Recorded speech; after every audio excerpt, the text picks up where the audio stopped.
제가 자동차 브레이크 유압식에 대해서 또는 모든 유압식으로 들어가는 그런 부분에 대해서 제가 말씀을 드렸습니다. 그 오일로 됐든 어떤 액상으로 됐든 간에 밀어내는 이런 부분들에 대해서 이렇게 얘기를 했었죠. 이 상태에서 원래는 이게 평평하게 이렇게 돼 있어요.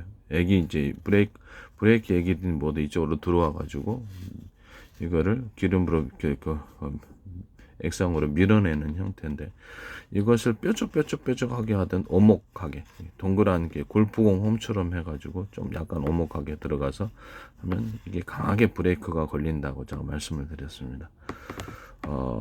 이 부분 그 다음에 이게 여기에 브레이크 패드를 제 특유의 구조인 이 층층, 이게 작고 중간 크고 이렇게다가 층층층층 해가지고 압력을 증폭시켜서 양쪽으로 패드로서 디스크를 잡아주는 이런 것이 되겠습니다. 이런 구조도 제 구조에 해당합니다. 그 다음에 이렇게 발로 브레이크 밟는 부분에도 이렇게 오목하게 골프공처럼, 골프공 홈처럼 홈을 파주면 압력이 굉장히 강하게 작용되고, 그 안에 이것도 역시 계단식으로 이건 넓고 중간 좁고 촘촘 계단식으로 해가지고 해주면은 이렇게 강하게 압력이 작용된다고 말씀을 드렸고요. 그 다음에 이렇게 그 브레이크 액이 흐르는 통로에 이렇게 밴딩식으로 약간 두텁게 해도 상관없어요. 그러니까 그렇게 대나무 매듭 구조를 주면 굉장히 강력한 압력이 발생한다고. 동일한, 그래서 ABS 브레이크가 필요가 없어요. 모든 유압식에는 이것이 다 들어가는 겁니다. 근데 이게 혹시라도 제가 말씀을 드리는데, 이 그 홈을 파가지고 압력을 증폭시켜주는 기술인데, 그것이 뾰족이든 둥그렇든 네모나든 상관이 없는 거예요. 그래야 가장 그 적합한 형태는 그런 동그란 형태라고 생각합니다. 골프공처럼 이렇게 오목하게 파가지고 유압이 안에 이게 유압 액상, 여기는 이제 자동차는 브레이크 액이고요. 이런 식으로 가장 적절한 형태. 그러나 이거 제 기술 구조를 피하기 위해서, 기술을 침해하기 위해서 다른 형태로 한다 할지라도, 그렇죠. 구조 원리는 똑같은 거니까요. 그 구조 원리, 형태를 이제 등록시키려는 게 아니에요. 형태 디자인을 등록시키면, 그렇죠. 다른 모양으로 다 바뀌어가면 되는, 구조 원리만 따르고 모양으로 바꾸면 될 거 아닙니까? 그렇게 되면은 쉽게 기술이 침해되는 게, 그게 말이 안 되는 거거든요. 이런 형태의 구조 원리, 그 원리를 담았을 때 이게 침해라는 것입니다. 다른 형태로 어떤 디자인을 등록시키려는 게 아니잖아요. 그래서 구조 원리, 홈을 파서 구조 원리를 이룬다면, 그렇게 되면 제 특허를 침해하는 것이다. 홈을 어떤 네모나게, 세모나게 뭐 별망으로 파시든지 어떤 식으로도 홈을 파서 압력을 증가시켜서 하는 부분. 저는 그렇죠. 동그란 형태가 가장 적합하리라고 생각합니다. 마모도 없고, 그래서 골프공 홈 나는 것처럼 해가지고 이 유압식의 어떤 이렇게 압력을 많이 받아서 홈을 좀 더 깊이 파줘야 되겠죠. 그런 식으로 파주시면 깊이 있게 힘이 전달되어서 강하게 브레이크가 걸린다라고 제가 말씀을 드렸습니다. 그래서 구조 원리가 중요한 것이지 디자인을 등록시키는 게 아니다. 이 부분에 대한 침해는 반드시 뚜렷한 기술 침해다라는 것을, 폼을 파서 압력을 증폭시켜주는 행위, 이런 부분들에 대해서 다시 한번 말씀을 드립니다. 그 다음에 특히 유압식의 모든 기계 부분에 대해서는 제가 이 홈을 파서 압력을 증폭시킨다. 그 다음에 이제 특유의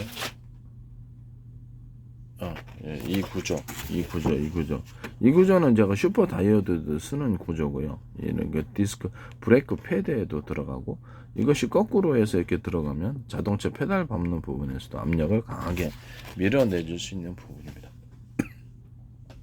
그러나 특허를 디자인을 등록시키는 게 아닐 때 층층층해서 압력을 증폭시켜 나가는 기술, 이 부분도 제 기술에 해당한다는 것을 말씀을 드립니다.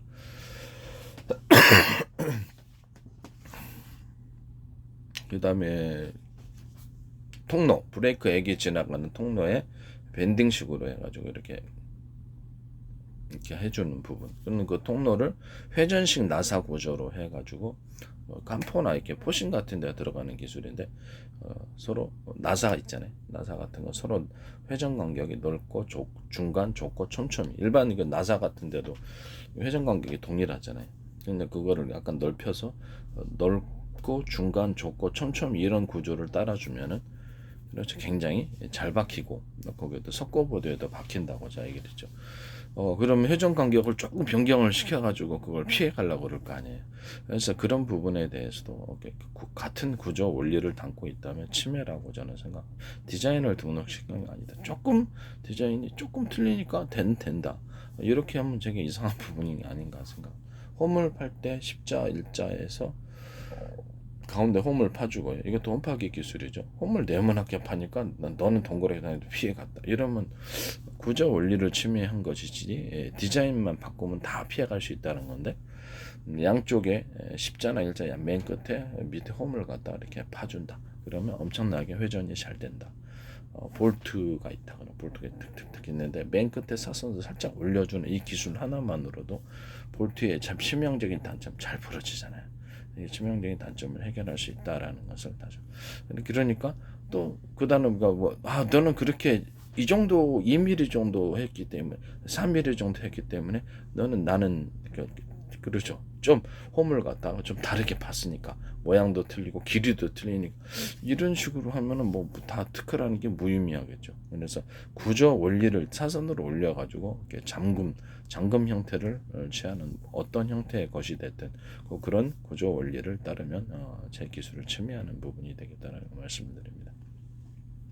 골프채 7번 아이언 기준으로 해서 홈이 동그란 형태로 들어가는 게 제일 나아요. 그러나 그걸 피하기 위해서 사각으로 넣어가지고 이렇게 장타를 날린다. 그럼 이것도 역시 기술을 침해하는 부분이라는 것은 홈을 파서 압력을 갖다 중폭시키는 그런 거. 홈을 파서 강하게 유압식으로 밀어주는 힘을 만들어주는 것.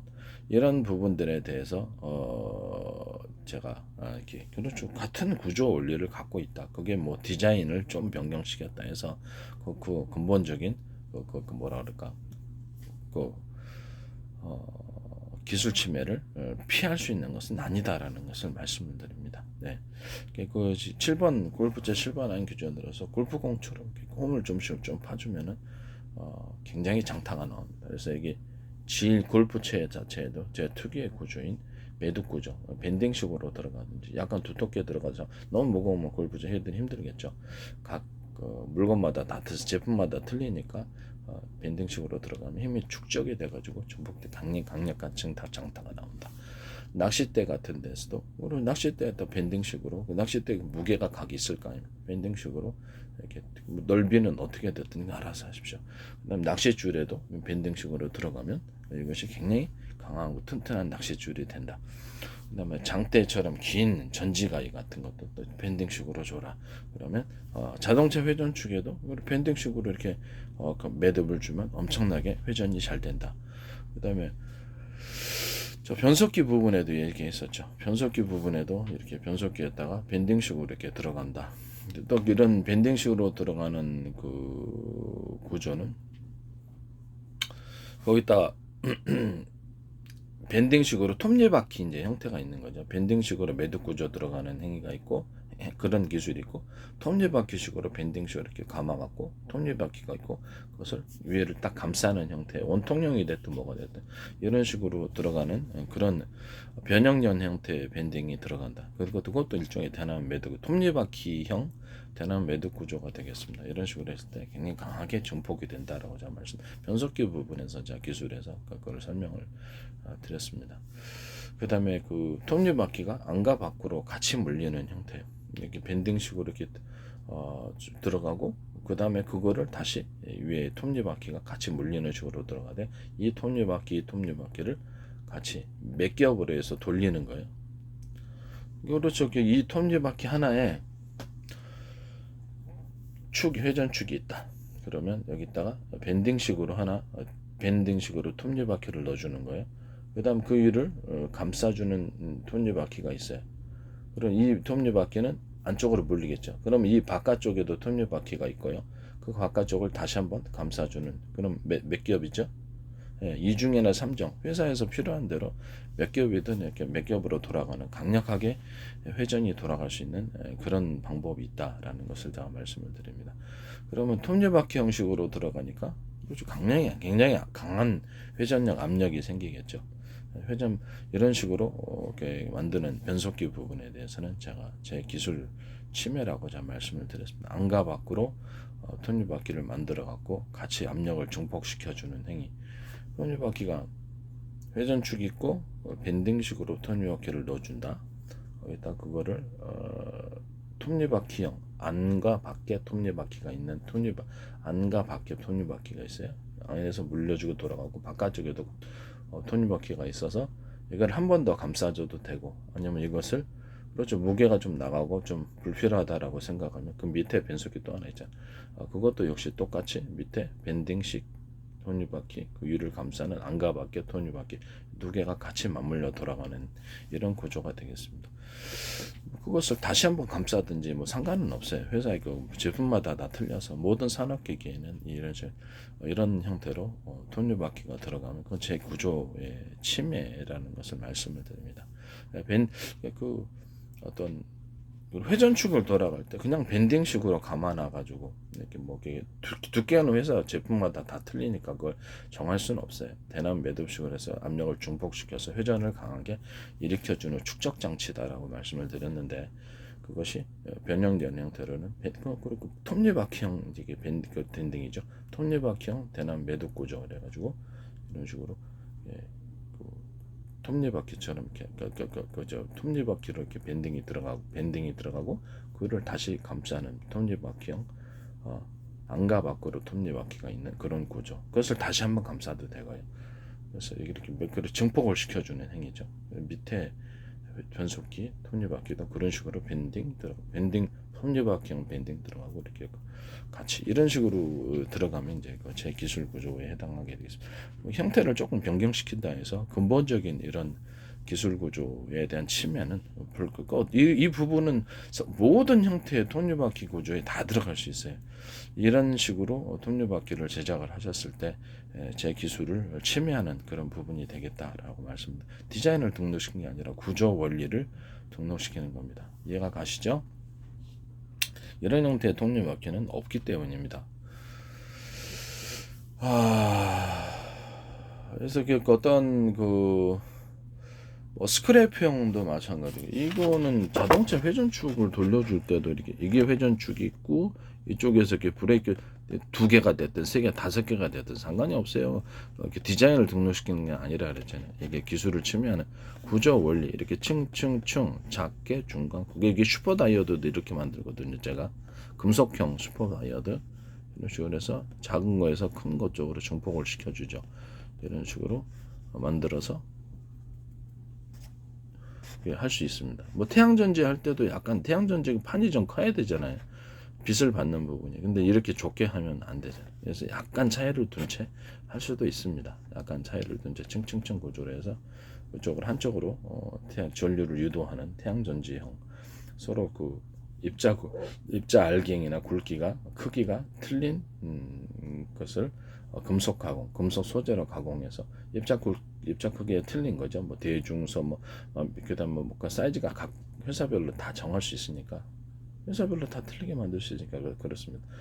입자 알갱이 굵기가 또는 크기가 틀린 것을 압착식으로 하든지 뭐 어떤 식으로 하든 간에 금속 소재로 만들어 가지고 그 안에 이제 안에 입자가 굵기가 다 크기가 다 틀리게 다 들어가 있는 거예요. 대중소가 됐든 뭐 안에 전기가 흐른다고 제가 말씀을 드렸죠. 이게 제 평균 이론에 따라서 모든 만물은 평균하고자 하는 그 원리가 있기 때문에 전기가 흐르는 전기 도선이 된다고. 구리방막의 경우에도 반도체 입자 굵기가 틀리게 입자 크기를 틀리게 이렇게 구리방막으로 입혀주는 것을 전기선이 된다고 제가 말씀드립니다. 그 방식도 이제 제 방식에 해당한다는 것은 그 광섬유도 마찬가지. 광섬유 판으로 만들어 갖고 해도 되고요. 광섬유도 이렇게 판으로 만들어 갖고 이렇게 정보 저장 장치로 사용할 수 있다고 서로 입자 알갱이가 굵기가 틀린 것이 들어갈 수 있다라고 말씀을 드렸습니다. 이런 부분에 대해서는 제 구조에 해당한다는 것을 말씀을 드립니다. 또는 다른 금속 소재, 철 안에 어떤 구리 알갱이들을, 그리고 이제 입자 알갱이들을 틀리게 배치하는 경우, 또는 뭐 구리 안에 알루미늄을 갖다 알루미늄 안에 구리를 강용, 이렇게 다른 금속 소재로서 서로 이렇게 알갱이를 틀리게 해서 할 수 있습니다. 이건 예전에 금속 소재 기술에서도 얘기를 했는데, 철 알갱이에다가 철 구조만 이렇게 뭐 가로 세로가 됐든 X자가 됐든 튼튼하게 해놓고 나머지 부분을 가벼운 소재, 알루미늄 알갱이들을 집어넣어서 철판으로 가공한다. 이런 가공 기술에 대해서도 한번 제가 얘기를 한 적이 있습니다. 이렇게 서로 틀린 금속을 결합해 놓을 수도 있다. 그것은 이런 식으로 틀린 금속을 결합해서 무게를 가볍게 하거나 튼튼한 구조에다가 가벼운 탄성을 가진 이런 식으로 만드는 금속 소재 가공도 제 기술 구조에 해당한다는 것을 말씀을 드립니다. 그 여러 가지 금속 소재를 그 부분별로 이렇게 틀리게 해서 하나는 알루미늄, 하나는 구리 넣고 그렇게 마음대로 만들어도 된다는 거죠. 이런 식으로 금속 소재를 가공해서 만드는 그 방법. 그다음에 하나의 뽁뽁이 볼록이처럼 해가지고 이렇게 반탄 구조를 만들기 위해서 반탄력이 큰 철판 구조를 만들기 위해서 철판을 이렇게 들어가고 기초가 되는 철판이 들어가고 위를 이렇게 금속 이렇게 볼록이를 파주는 거예요. 볼록이를 파주고 다시 한번 거기 이제 샘물을 부어주고 그 위에 다시 한번 볼록이 여러 겹의 볼록이를 만들 수 있습니까? 금속판에. 그렇죠. 그렇게 해서 볼록이를 만들어 갖고 내부 안에 겉으로는 볼록이가 드러나지 않아요. 금속판을 만들고 그다음에 볼록이를 갖다가 만드는 것처럼 해서 판을 찍어주고 그다음에 샘물을 부어주고 다시 볼록이를 만들어주고 이런 식으로 계속 겹쳐주는 거죠. 볼록이 만들고 판 겹치고 볼록이 만들고 판 겹치고 샘물 채우고 이런 식으로 하면은 반탄 구조가 된다고 그랬죠. 금속판이 있다 그러면 볼록이 형식으로 이렇게 판을 일단 만들어요. 볼록 저기 그냥 집안에 뭐라 그럴까, 볼록이 그게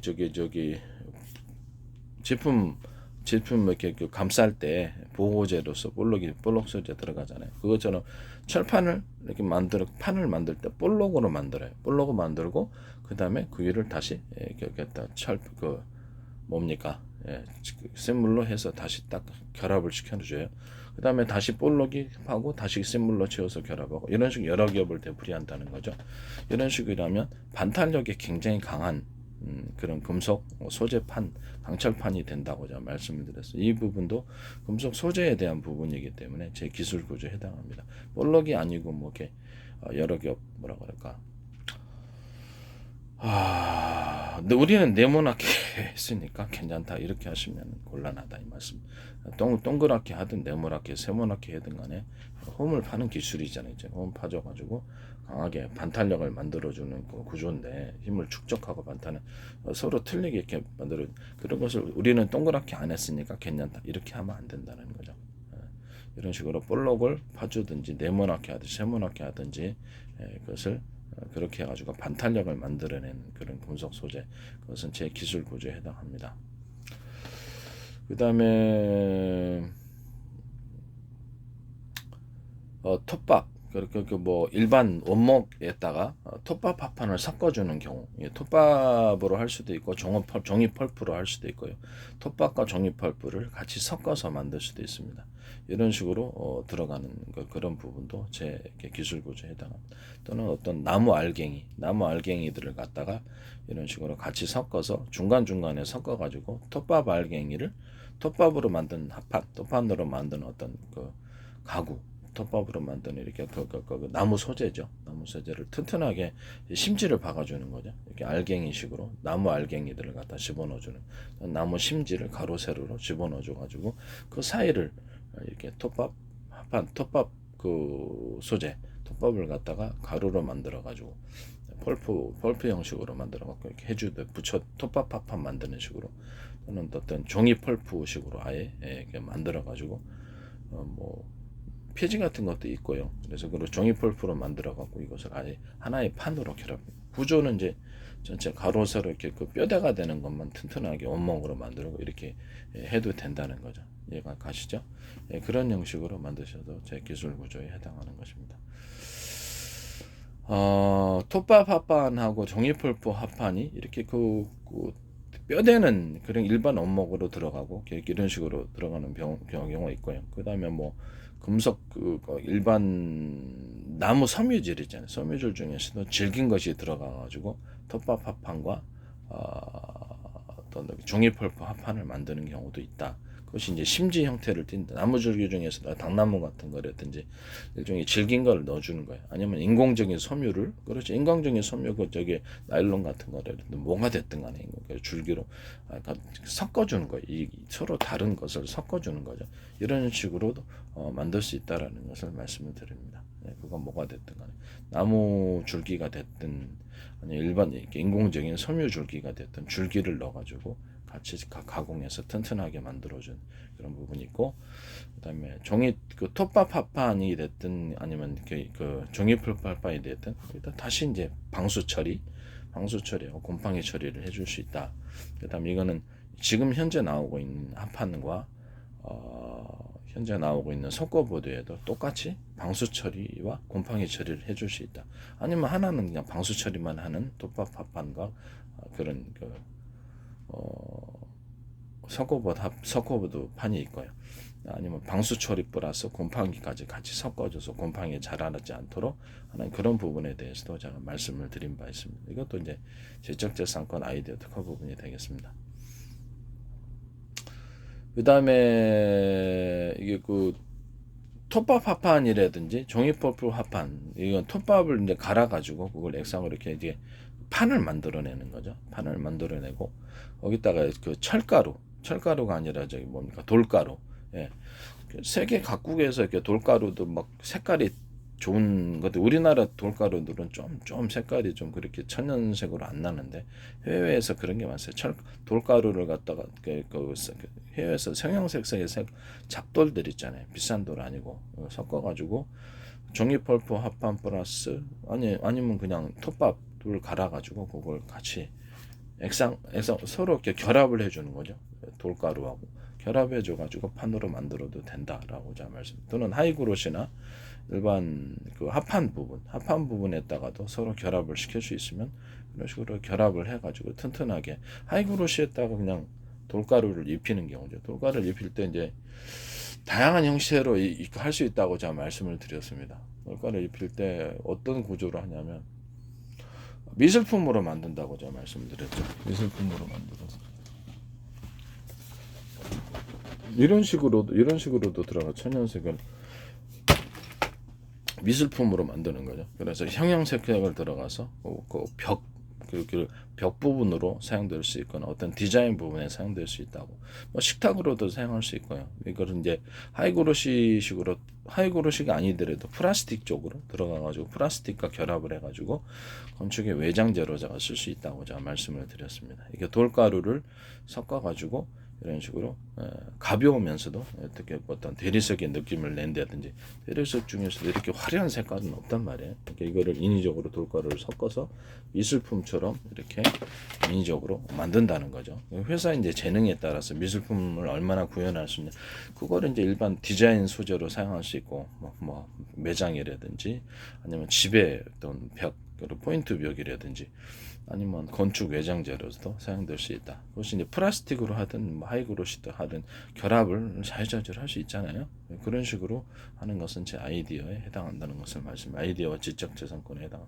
그다음에 시멘트와 자갈하고 모래하고 섞어져 같이 결합된 제품으로 나오는 이런 부분도 제 기술 구조에 해당한다는 것을, 이것도 없어요 기존에. 그래서 이런 부분에 대해서 그 자갈 크기가 아주 작든 크든 뭔 상관이 있습니까?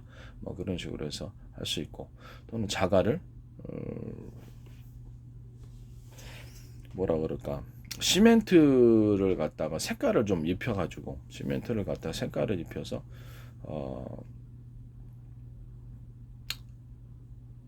시멘트 지금 이렇게 거무틱틱하잖아요. 그럼 그거를 갖다가 좀 색깔을 입혀서 형형색색의 시멘트를 만들어낼 수 있을까요? 좀 약간 천박하지 않게 좀 고급스럽게, 그것도 이제 이렇게 할 수 있습니다. 그래서 그 모래, 시멘트 모래 부분인데, 시멘트하고 모래를 섞어주는 이 부분을, 모래를 이렇게 자갈, 이런 좀 고급 소재에 들어가는 부분입니다. 그러면 이거를 형형색색의 이런 자갈, 이렇게 돌들 있잖아요. 그것을 갖다 모래 형태로 가공을 해가지고 그것과 결합해주면 또 환상적인 바닥재가 나오게 되는 겁니다. 그래서 이런 부분도 제 아이디어에 해당하고 지적재산권에 해당합니다. 시멘트 색을 좀 하얗게 만들어주거나, 백색 시멘트 나오죠. 백색 시멘트 나오니까 거기에다가 때타지 않게 또 다른 색깔로 이렇게 좀 약간 고급스럽게 뭐 블루 형태도 만들 수도 있고요. 각 색을 넣어주는 거죠. 이제 백색 시멘트도 나오니까 색을 넣어주는 형태, 이런 형태의 시멘트도 제 기술 구조에 해당한다는 것입니다. 일단 이제 돌가루를 섞어주는 거죠. 모래가 들어가지 않고, 모래는 색깔이 좀 어둑칙칙하니까 돌가루를 모래 형태로 만들어서 가공해서 바닥재로 그것을 시멘트하고 섞어가지고 바닥재로 만들어 버린다는 거죠. 표면은 나중에 다듬으면 되니까.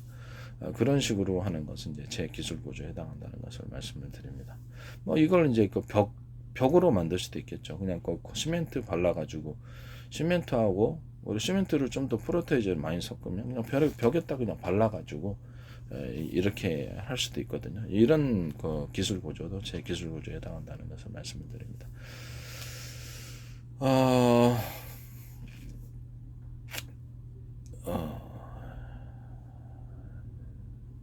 네, 그렇게 되겠습니다. 어떤 구조 원리를 제가 등록을 시키려는 거지. 이렇게 좀 그렇죠. 어떤 기술 조그만 형태 디자인을 하면은 그 조금만 변경시키더라도 다 틀리거든요. 그러면 그게 무의미합니다. 기술 침해를 누구나 다 할 수 있고요.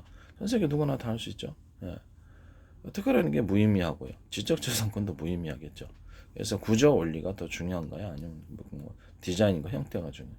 디자인 형태가 아니라, 이렇게 디자인 형태가 아니라고 그렇게 말을 해도 꼭 그렇게 침해를 하려고 그러더라고요. 그 구조 원리, 어떤 구조 원리가 핵심이다. 디자인과 형태는. 그리고 회사별로 수백 개, 수천 개, 수만 개도 나올 수 있다. 그걸 어떻게 다 일일이 등록시키냐. 그래서 그 구조 원리가 더 중요하다는 것을 말씀을 드립니다.